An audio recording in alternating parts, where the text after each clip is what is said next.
আপনি জীবনে কখনো দেখে থাকবেন অথবা শুনে থাকবেন যে মানুষ যখন দুধ পান করে তার মধ্যে যদি কোনো মাছি এসে পড়ে, সে আর সেটা পান করে না, সেই দুধকে কোথাও ফেলে দেয় সে।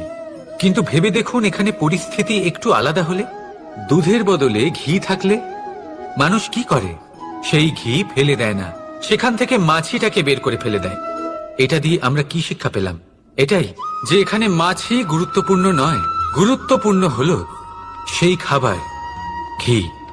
এবারে ভাবুন, দুধ আর ঘি এই দুই উৎপন্ন হয় গরু থেকে, তাহলে বেশি মাহাত্ম্য ঘিকে কেন দেওয়া হয়?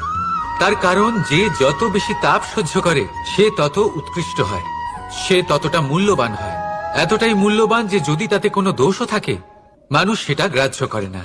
তাই মনে রাখবেন, এই পুষ্টি অপুষ্টি এ শুধুই নামমাত্র, কিন্তু পরিশ্রম করা, সংঘর্ষ করা, তাপ সহ্য করা